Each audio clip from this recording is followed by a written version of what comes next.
Boker Tov, bonjour, bienvenue à notre étude du jeudi matin. Cette semaine, nous sommes donc entre Yom Kippour et Sukkot, à quelques heures de Sukkot. Et comme on le fait à chacune des fêtes du calendrier, on va essayer de se préparer, chercher à s'inspirer pour vivre un Sukkot qui a peut-être plus de sens et qui va nous permettre, en tout cas on l'espère, de continuer notre progression constamment dans le progrès. On va essayer de faire aujourd'hui, c'est de voir la continuité entre Yom Kippour et Sukkot. D'une certaine manière, j'ai envie de dire, on a commencé les cours cette année à la rentrée avec Rosh Hashanah, Yom Kippour. Rosh Hashanah, on a travaillé sur un thème, comment faire pour optimiser Rosh Hashanah, comment faire pour faire en sorte que cette nouvelle année soit véritablement une année renouvelée, nouvelle, et pas simplement la répétition de la précédente. Alors, ensuite, Yom Kippour, on a parlé sur le sens, sur le comment enrichir son Kippour. On a parlé du pardon principalement, mais en tout cas, comment faire pour que le Kippour de cette année soit différent, soit plus élevé, plutôt que l'on soit plus élevé en sortant de Kippour, parce que justement, une préparation, une étude qui nous permet de mettre en pratique tout ça. Et donc là, aujourd'hui, je voudrais vous présenter une approche assez, je dirais, originale, ou en tout cas très riche, mais avec beaucoup de symboles, autour de la fête de Sukkot. Sukkot qui intervient au lendemain de Kippour, enfin, quelques jours de Kippour. On va essayer de voir aujourd'hui, le thème du cours, c'est l'ensemble des mitzvot de Sukkot. Comment est-ce qu'elles représentent la continuité, la possibilité de garder l'élévation de Kippour et la ramener dans l'année.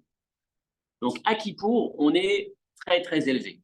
À Kippour, on se sent inspiré, on se sent renforcé, on se sent dans une dimension plus élevée de notre personne, dans une version plus élevée. Surtout quand plus on avance dans Kippour, plus on a jeûné, plus on a prié, plus on a ressenti. Et en fait, la question qu'on se pose, c'est et après tout ce qu'il y avait à Kippour, où est-ce que je l'ai, comment je peux faire pour l'avoir, où est-ce que je le retrouve après Kippour. Kippour, c'était génial, c'était un grand moment, spirituellement élevé, il n'y a pas à dire. Je me suis même retrouvé en moi une personnalité que je ne trouve que rarement. Je me suis découvert, ou en tout cas, j'ai ressenti quelque chose de fort. Et on vit quasiment chaque année la même chose dans les minutes qui suivent Kippour. Je veux dire au lendemain, mais en vérité, dans les minutes qui suivent Kippour. On est déjà en train de se dire, mais comment je suis maintenant en train de manger de cette manière, alors qu'il y a quelques heures, il y a quelques minutes, j'étais complètement ailleurs. Dans mon Neila, dans les moments avant Neila, quand on se prépare à faire Neila, on est dans un état d'esprit très, très fort, très élevé. Et comment est-ce qu'après Kippour, je peux avoir si vite perdu cette élévation?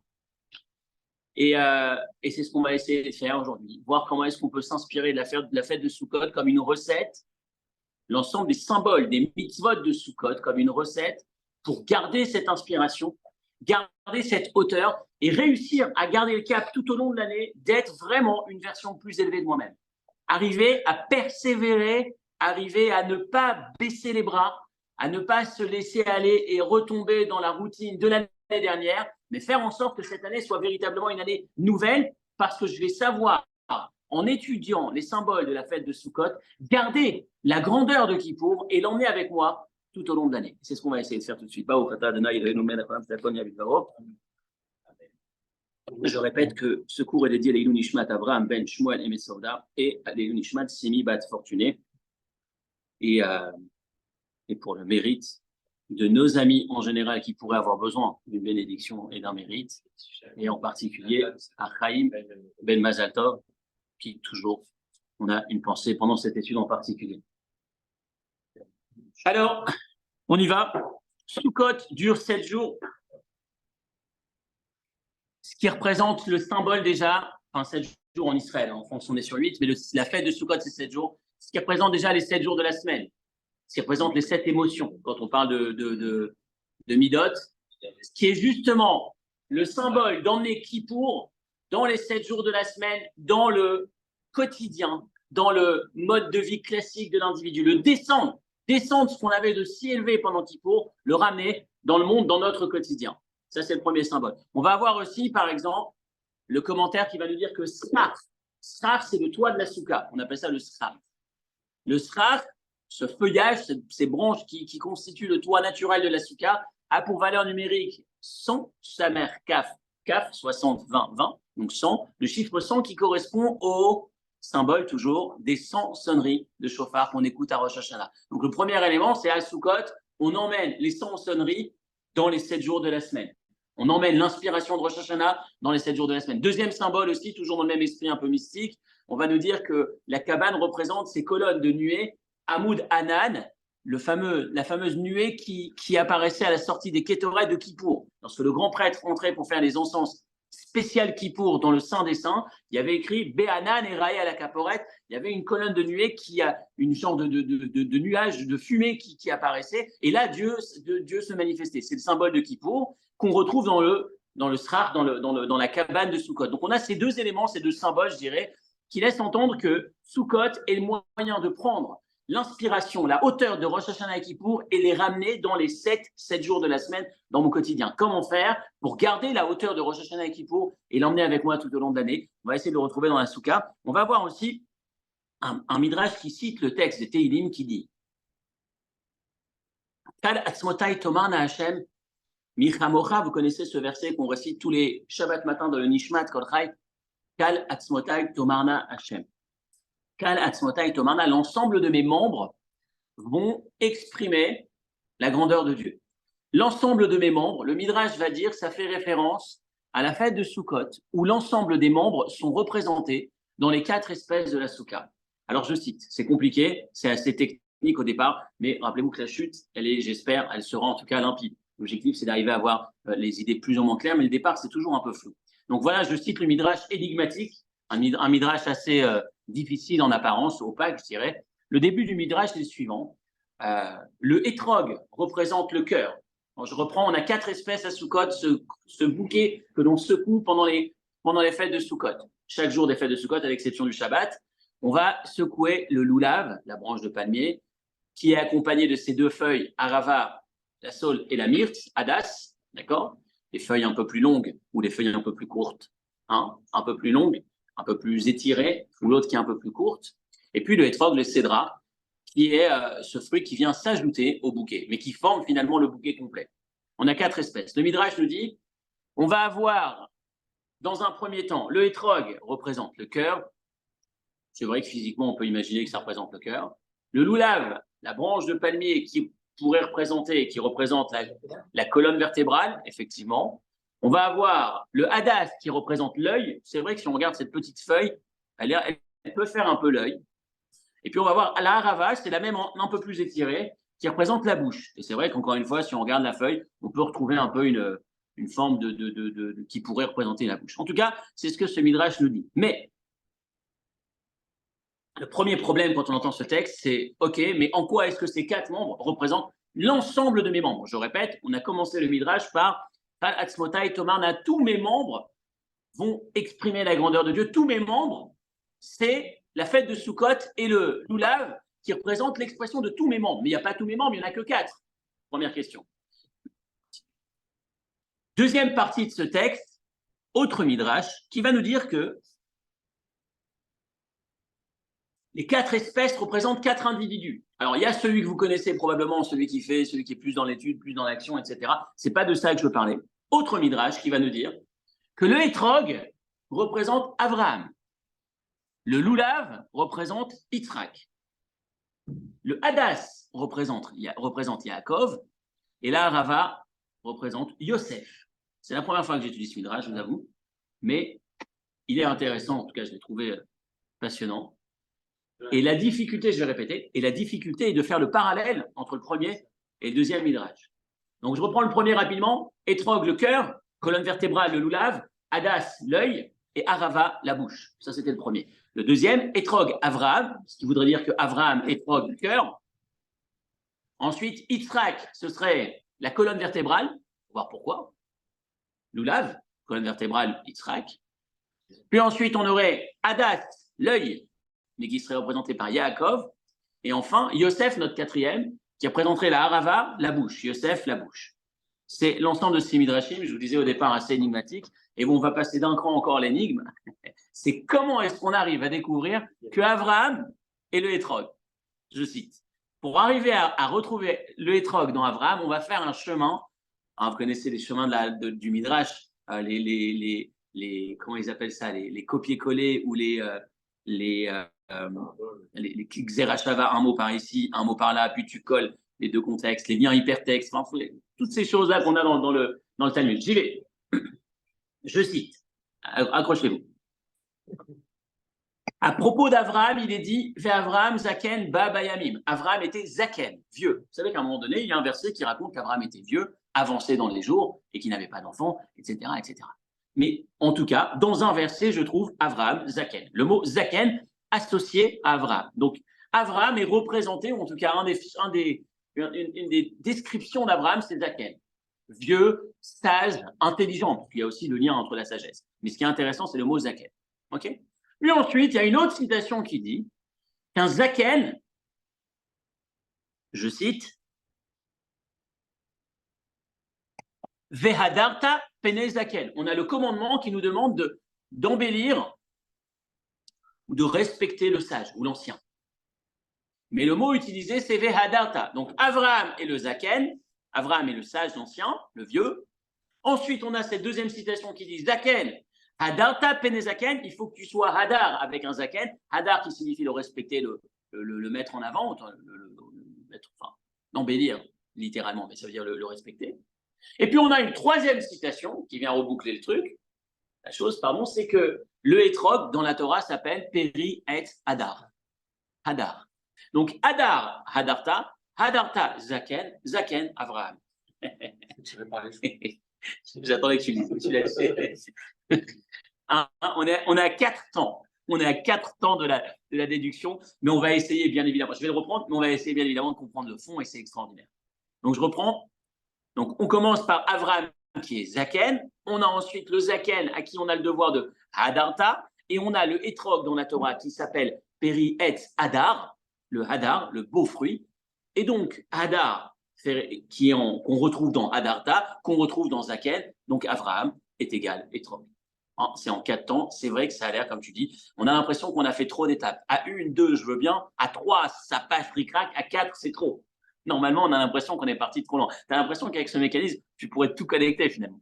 Et en tout cas, c'est ce que le Midrash dit. Donc, ce qu'on va essayer de faire aujourd'hui, dans le fond, parce qu'encore une fois, l'objectif, ce n'est pas de s'arrêter sur les symboles, sur les valeurs numériques et sur les codes. L'objectif, c'est de voir dans le fond, qu'est-ce que ça représente finalement, ce parallèle entre les 4 espèces, ces 4 membres du corps, avec la question qu'on s'est posée, en quoi est-ce que ces 4 membres représentent Kol, Kalatzmotai, l'ensemble de mes membres. Et enfin, quel rapport entre Abraham, Yitzhak, Yaakov et Yosef, qui serait la représentation de ces 4 espèces. Donc jusque-là, c'est beaucoup de codes, beaucoup de textes. On va essayer de rentrer dans le fond, dans le sens. Et rappelez-vous que l'objectif, c'est d'arriver à comprendre comment est-ce que grâce à Sukkot, on va pouvoir emmener Rosh Hashanah et Kippour dans les 7 jours de la semaine, c'est-à-dire dans la vie du quotidien. Comment est-ce que je peux garder l'inspiration? Et j'ai envie de vous dire, c'est une problématique de développement personnel classique. On a des ambitions, on a des objectifs, on se fixe on prend des résolutions, on connaît ça chaque année, et finalement, il y a des matins où on se lève et on se dit non, j'ai toutes les raisons du monde aujourd'hui de baisser les bras. Exceptionnellement, tout le monde comprendrait que dans ces circonstances, tu peux lâcher, c'est pas grave. Et finalement, on se retrouve à ne pas atteindre nos objectifs et à s'en vouloir parfois. Et l'objet quelque part de cette analyse de la fête de Sukkot, de ce commentaire, c'est de voir comment est-ce qu'au travers de ces 4 espèces, au travers du symbole de la fête de Sukkot, on arrive à ne pas lâcher, justement, de persévérer, de garder cette vision élevée de notre projet de vie et la réalisation de celui-ci de la plus belle façon. C'est ce qu'on va essayer de voir. Hétrog, Avraham, on commence par Avraham.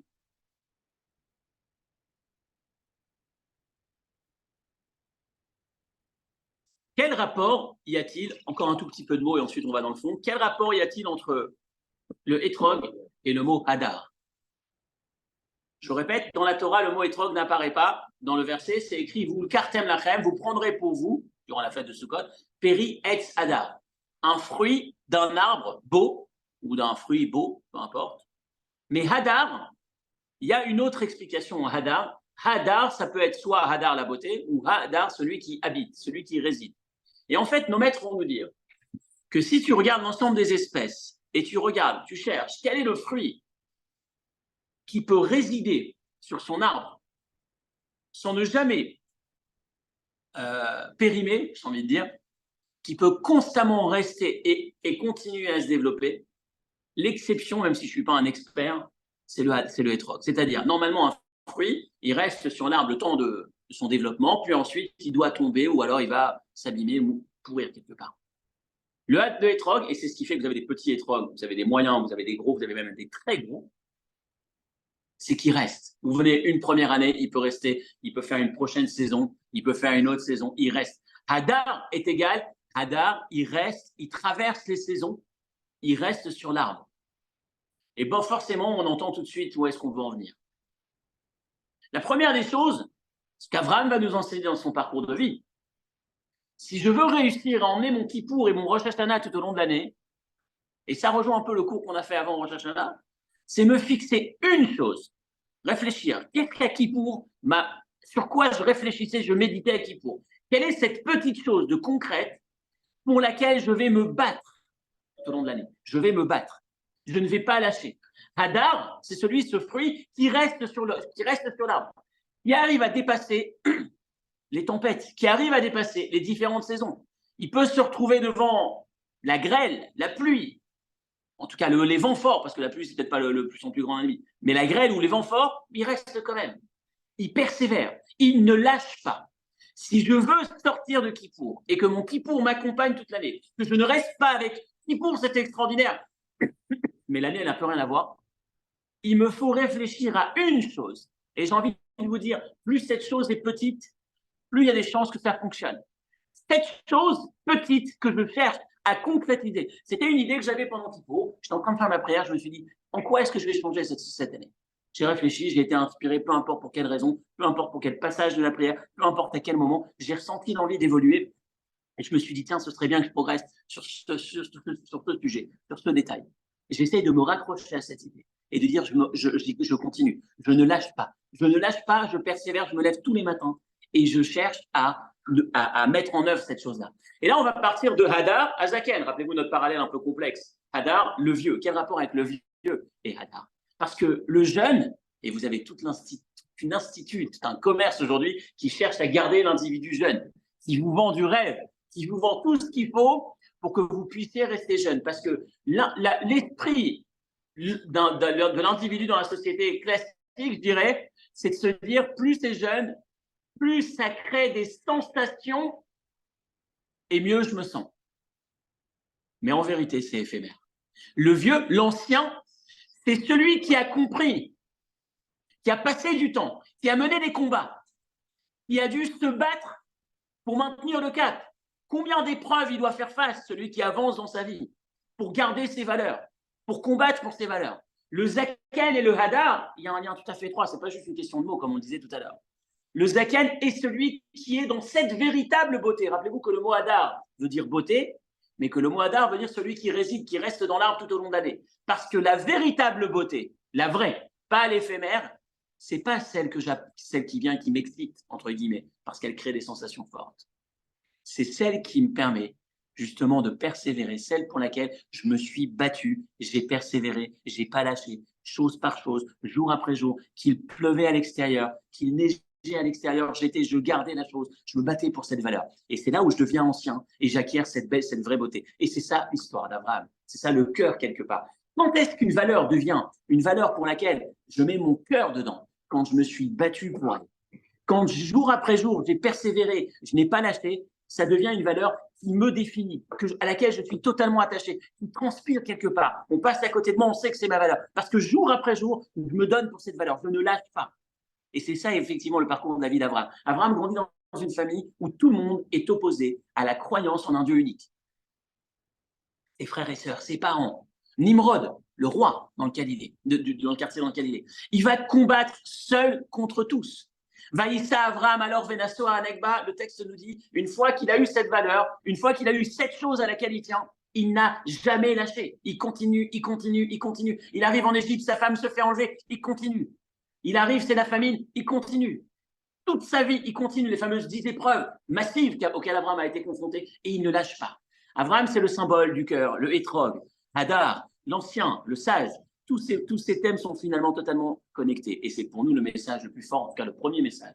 En sortant de Kippour, quelle est cette chose, une petite, que je garde de Kippour et à laquelle je m'attache et que je cherche à Hadar, à faire en sorte qu'elle reste présente tout au long de l'année, que je ne lâche pas. J'essaye au maximum cette petite chose de ne pas la lâcher et de ne pas me laisser impressionner par les circonstances extérieures, ne pas écouter cette voix qui me dirait finalement, écoute, on comprendrait, dans ces circonstances, tu peux lâcher. Non, Hadar, Avraham, Zakel, les trois thèmes dont on parlait tout à l'heure, l'ancien, qui sait avoir accès à cette véritable beauté. Je répète, c'est ça la véritable dimension de la beauté. La beauté vraie, c'est pas la beauté éphémère, c'est celle qui dure. C'est cette capacité à me donner pour une valeur que je vais garder, pour laquelle je vais investir et je ne vais pas lâcher, peu importe les circonstances extérieures. Ça, c'est le premier point. Mais on continue. Mais juste avant de continuer, il y a cette phrase très intéressante qu'on récite, ce texte qu'on récite pour ceux qui ont eu l'occasion soit d'assister ou soit de terminer par eux-mêmes un traité dans le Talmud.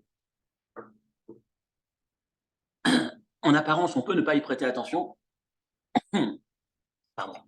C'est quand on finit le Talmud, peu importe le traité, on récite, il y a une cérémonie, on invite ses amis, on fait une fête, une séouda même parfois, une collation ou un repas, parce qu'on se réjouit d'avoir terminé un traité dans le Talmud, d'avoir complété, d'avoir fait quelque chose d'entier. Et on va réciter ce texte qui dit Hadran alach masechet. On va citer le traité qu'on vient de terminer, on va dire Hadran alach. Hadran alach, littéralement, on a l'impression que ça veut dire ça y est, on a fini. J'ai fini le traité X ou Y, Shabbat, Berachot, Eruvin, peu importe le traité. En fait, si on lit bien le texte, Hadran alach, ça veut dire on a quitté ce Talmud, ce traité, mais on va pas le quitter. On va revenir. Hadran, on va revenir. On va le répéter. Lonit Nashem Inach, on va pas t'abandonner.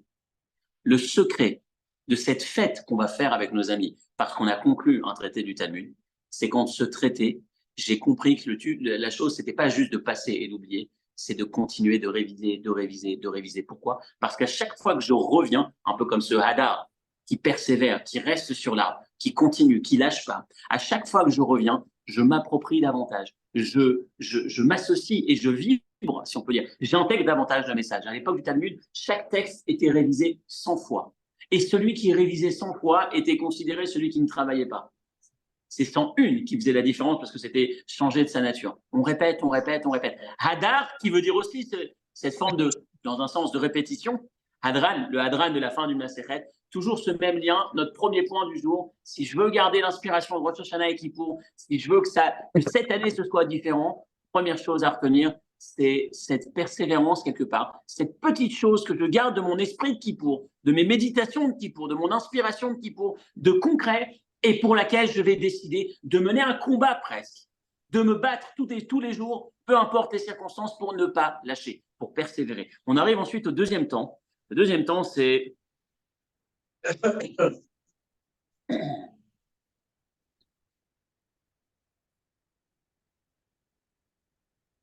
Yitzhak, la colonne vertébrale. Alors, je vous invite à, ceux qui s'en souviennent, à chercher dans les dossiers de votre mémoire. Je vois qu'il y a Didier en face de nous, il peut peut-être, il va chercher dans un des tiroirs dans sa tête.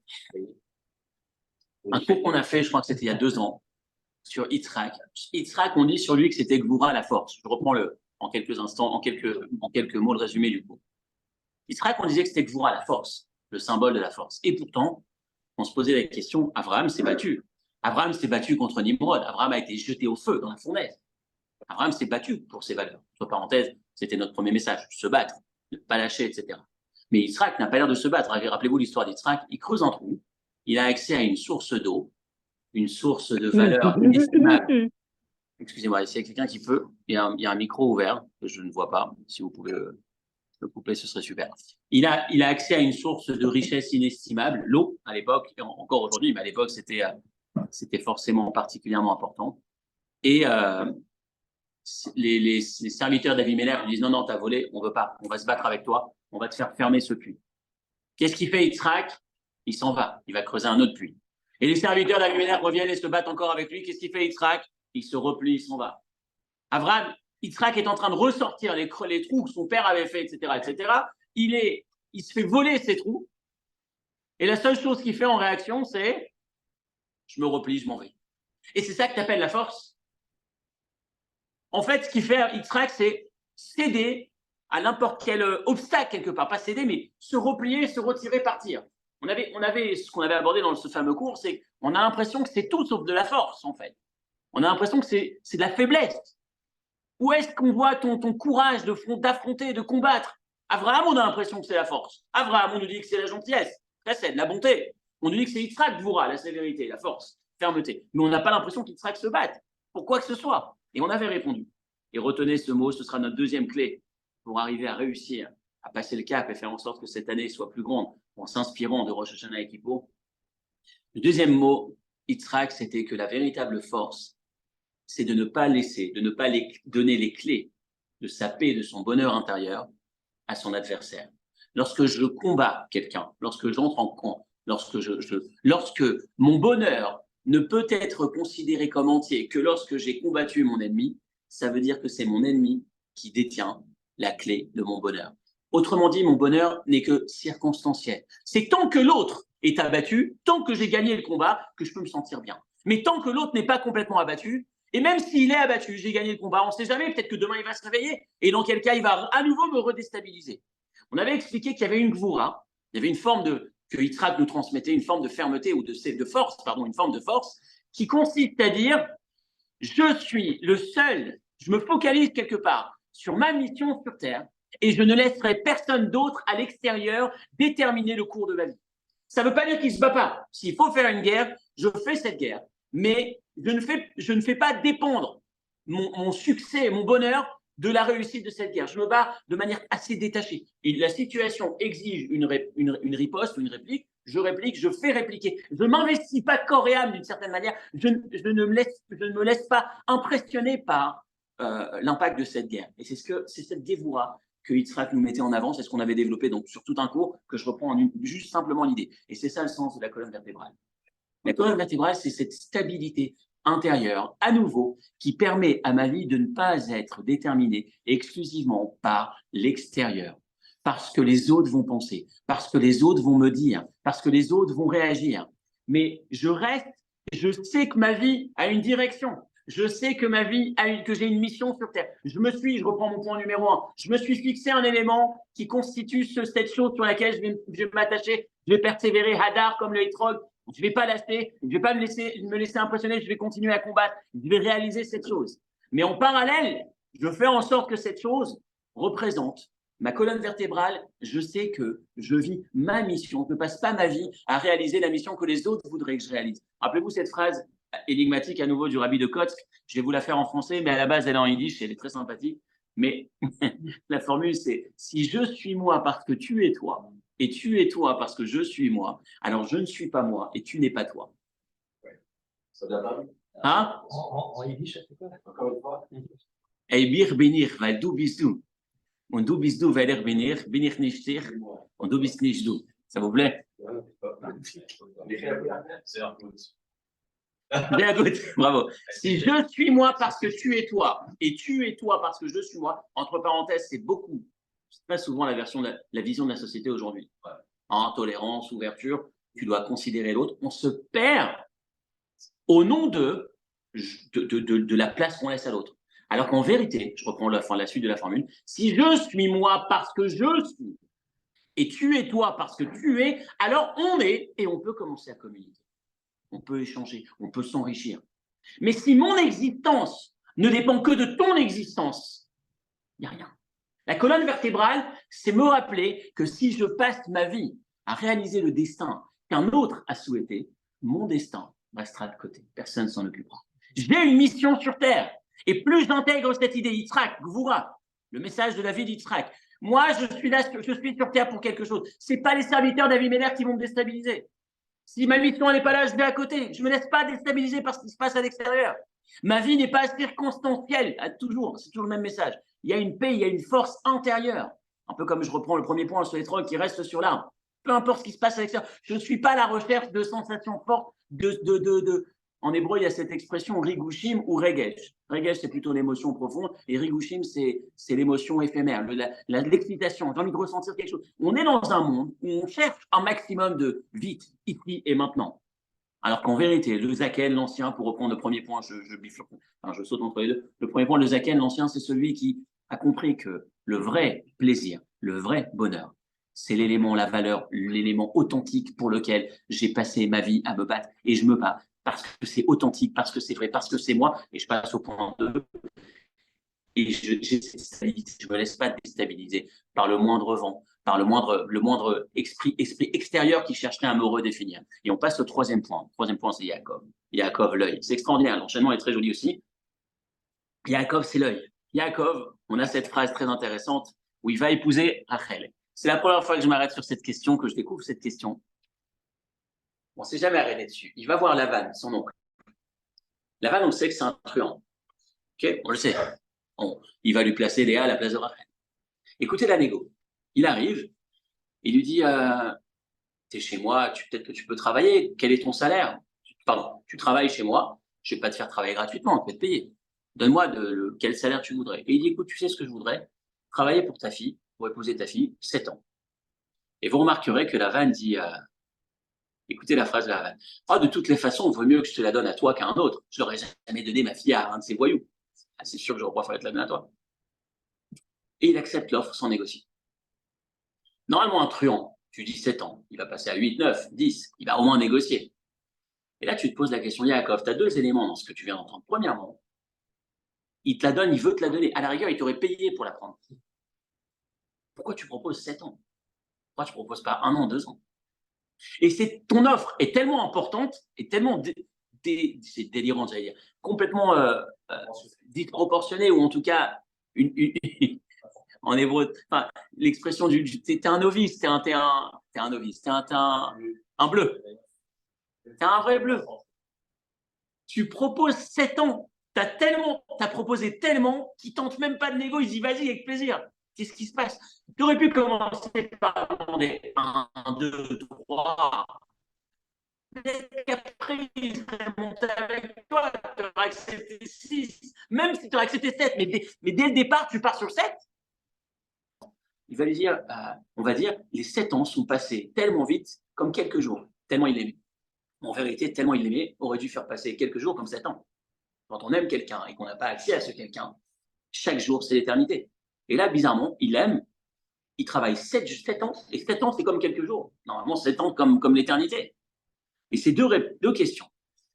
Répétez, je cite le mot, Vaïou Be'enav.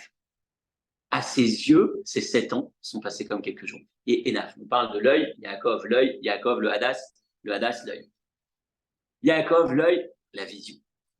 Yaakov, quand il se marie, ou quand il aime sa femme, c'est pas l'amour égocentrique. On parle d'autre chose, on parle de Yaakov. Yaakov, il a une vision. Qu'est-ce que ça veut dire une vision? Il va épouser cette femme, pas simplement pour profiter. Il va épouser parce qu'il y a un projet dans sa vie. Il y a une vision. Sa vision, c'est « je suis sur terre pour faire quelque chose ».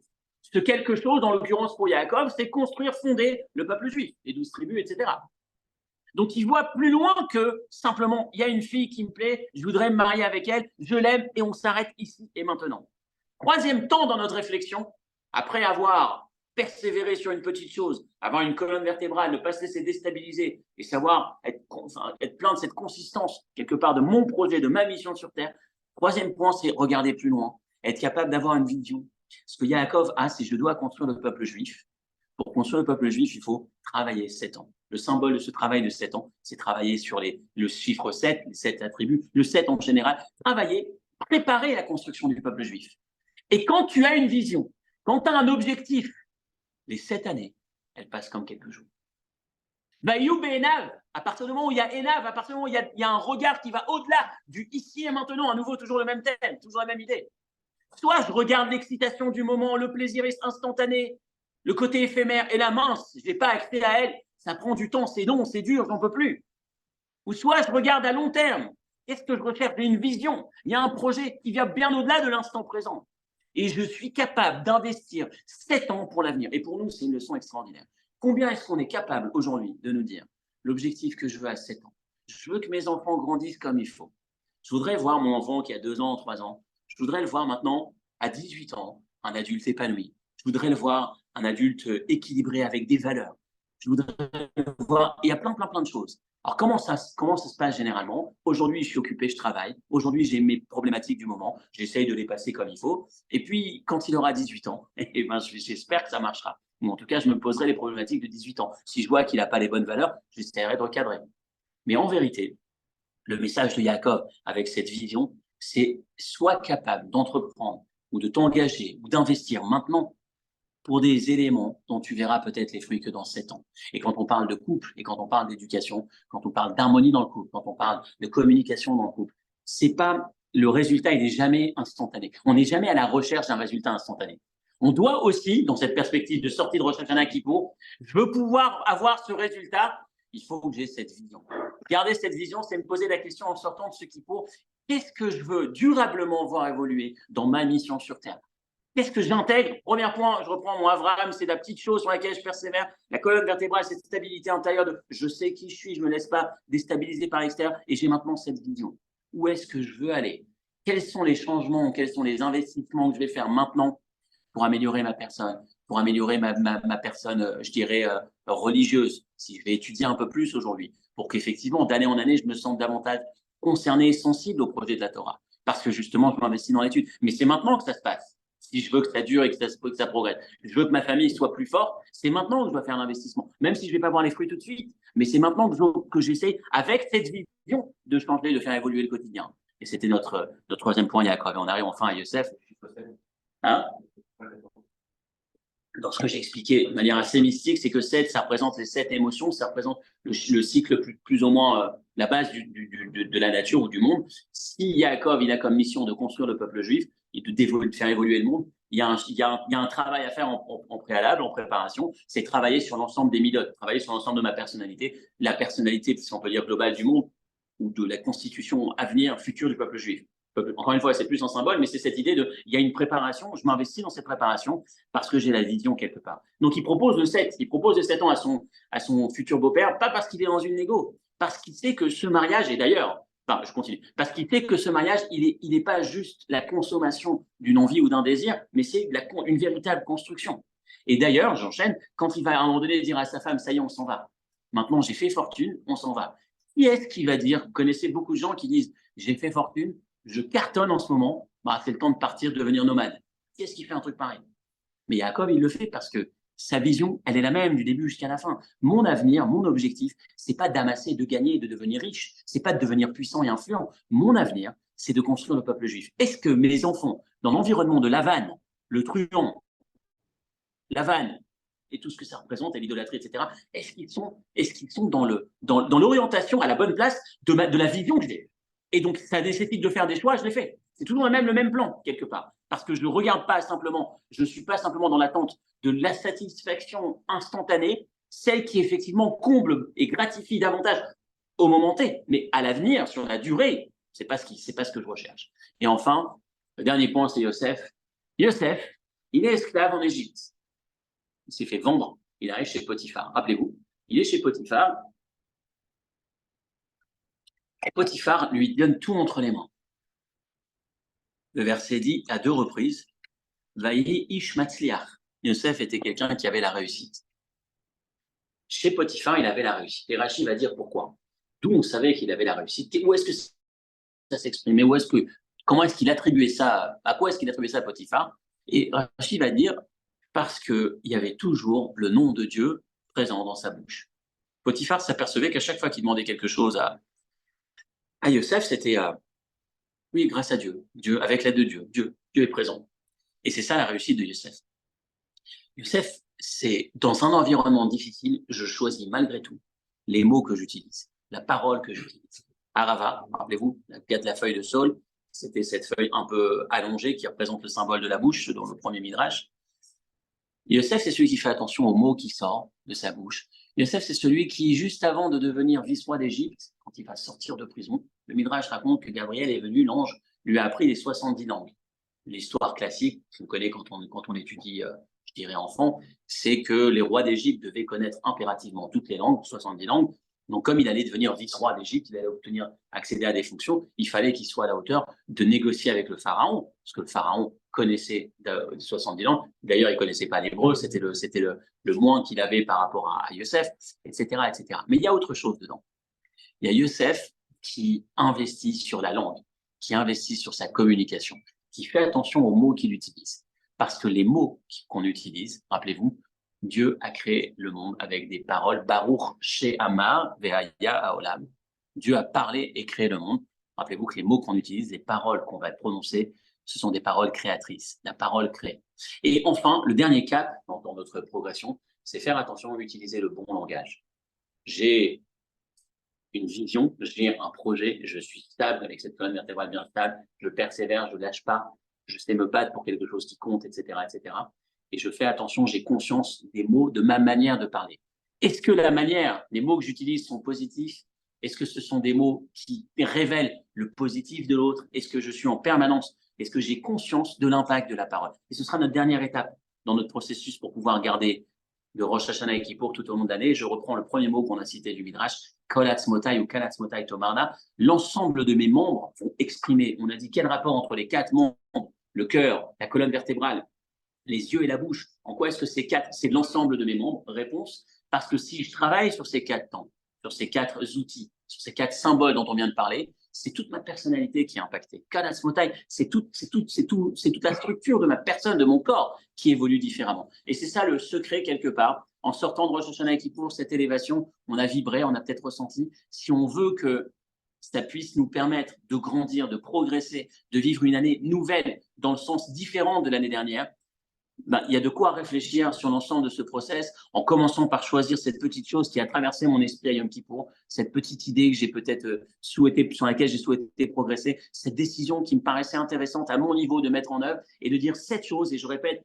plus elle est petite, plus elle peut devenir concrète et plus elle a des chances d'aboutir, sur laquelle je vais m'arrêter, je ne vais pas lâcher, je vais essayer de la garder, de me battre pour elle, de tout faire pour que je puisse la réaliser, de ne pas me laisser déstabiliser par le vent extérieur parce que les gens pourraient dire, de ne pas me laisser définir par les autres, la colonne vertébrale, puis ensuite être capable d'avoir une vision pour ma vie, être capable de faire des choix maintenant qui m'engagent et qui me permettent justement de vivre une vie tellement plus riche parce qu'il y a un sens, parce que j'ai conscience de la possibilité des plus belles versions que je possède et que j'ai peut-être ignorées jusque cette année et que j'essaye cette année de mettre en œuvre pour vivre justement à la hauteur de celle-ci. Et enfin, en faisant attention au langage, le dernier point, c'est les mots que je choisis, le format quelque part. Est-ce que je parle plus positif? Est-ce que j'arrive? Et je pense que c'est tellement important, on ne répétera jamais assez combien c'est important de choisir un langage positif, de chercher en permanence à mettre l'accent sur le positif, d'exprimer le positif de l'autre, en particulier de nos enfants. J'ai écouté la semaine dernière toute une présentation scientifique, je dirais, en tout cas basée scientifiquement, sur la destruction que causent les reproches, la critique et la force extraordinaire que donnent les compliments.